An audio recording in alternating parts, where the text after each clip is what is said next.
今年最强的影像旗舰是谁？目前呢还不好说啊。但要说今年大家期待最久的旗舰机，那肯定要数蓝厂的灭霸了。从去年4月22号被曝到今年5月13号发布会，历时整整387天。如果从28号正式销售来算，那就是402天啊。毕竟8进4新旗舰啊10月份就发布了，所以呢也有不少网友调侃，这再等下去，灭霸可能要变成 G 霸了。3月份呢，我们在 X100 Pro 视频里面对 X100 Ultra 的外观配置提出了几点期待啊。那么今天我们就来看一下 X100 Ultra 改进了多少，尤其是长焦有多给力，对不对得起我们这么多天的期待。机子呢，我们是通过官网的尝鲜购买到的，发货呢要比正常快些。外观方面，这一次灭霸3个配色呢都是玻璃后盖，没有给素皮党留一点点选择的余地。我们买的呢是钛色，实际的质感跟光线呢有很大关系。光线好的时候，颜色呢是偏白的啊，边框看着呢也是偏银色。光线暗的时候，钛色的质感就来了。相对圆润的中框加局部内凹削平设计，握持呢不硌手，比14 Ultra 的垂直边框握感呢要更好。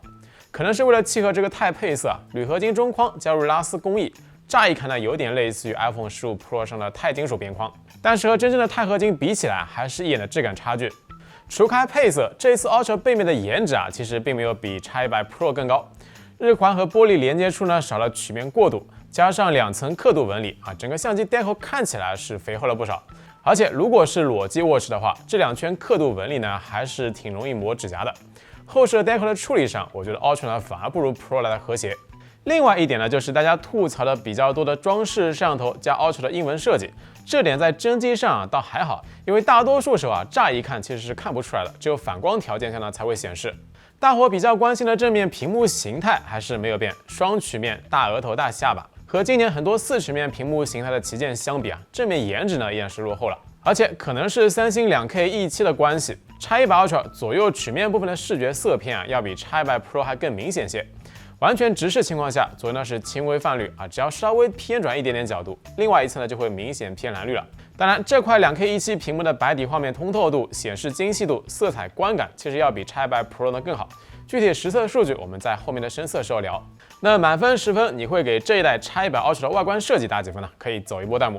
广域超声波指纹缺席，用的是汇顶单点超声波指纹，解锁体验上依然是第一梯队，晚上呢不会闪瞎眼，也可以失手解锁，比超薄屏下的指纹更好，更是遥遥领先短焦指纹。马达呢还是9595规格，和 X7 Ultra 的0916、14 Ultra 的1010呢差距还是挺直观的。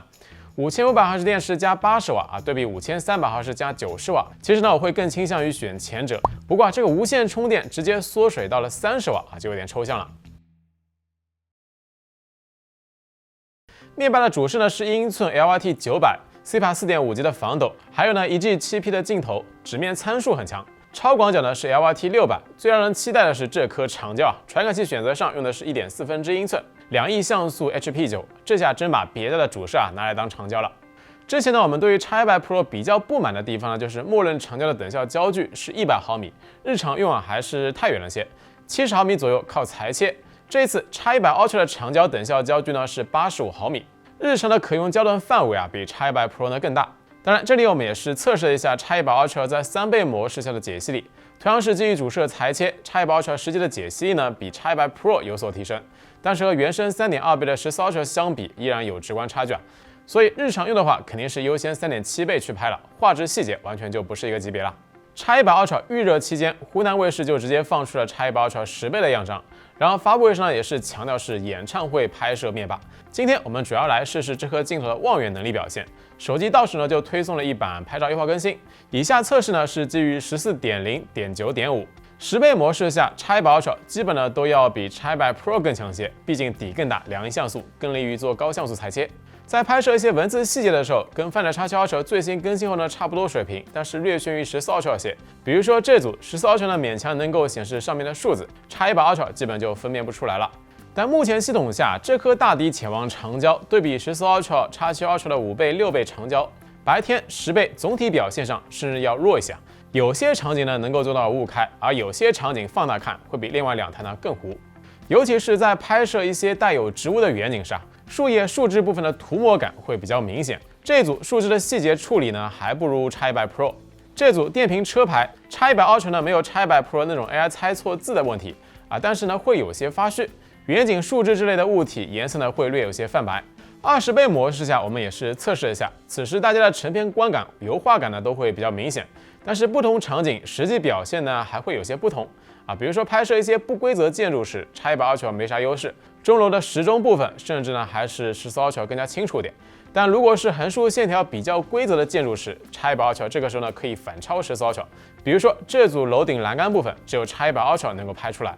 目前体验下来比较明显的优势还是在晚上。Find X7 Ultra 晚上用10倍拍摄，很容易变成3倍的数码裁切。小米14 Ultra 晚上用10倍呢，大概率是触发不了高像素裁切了。X100 Ultra 呢，这个时候会好不少。暗光都触发自动夜景的情况下，14 Ultra 的10倍呢容易糊掉，X100 Ultra 的整体画质依然好许多。比较能够体现的优势场景可能就是这个演唱会了。发布会上说的这次视频变焦也达到了目前行业内最高的30倍。不过视频录制最高呢只能到20倍，要录制30倍视频，就得在相机更多选项里面进入这个舞台模式。而且如果你一开始用的是主摄，那么开始录制之后，视频变焦呢最高只能到5倍，必须在长焦端开始录制才能使用30倍视频变焦。好了，那么对快速上手做一个简单小结。X100从硬件堆料上来说除了这个超声波屏下指纹是一个明显的升级点，在屏幕形态、马达对比X100 Pro 呢基本是没啥提升。快充呢还缩水到了80瓦有线、30瓦无线。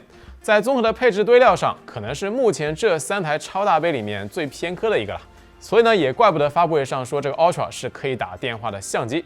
另外，可能是这个期望值拉得太高了。当前系统下，这个3.7倍大底长架，大多数情况下呢，并没有做到跟灭霸一样无敌啊。尤其是这个处理树枝植物的细节，涂抹感呢会比较明显。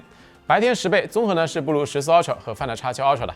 当然，到了晚上，长焦画质确实是这4台机子里面综合最好的。OK， 那么以上就是 vivo X100 Ultra 的快速上手题了。关于这台机子的性能、续航、屏幕、综合拍照表现，我们会在后续的视频中带来，到时候就知道究竟是灭霸还是G霸了。如果觉得视频做的还不错，希望各位老铁能够点个赞、加个关注，这是我们更新视频的最大动力。同时呢，也别忘了去我们 Top 硬件店逛一逛、看一看，搜罗更多优质壳膜。那我们下期视频不见不散，拜了个拜。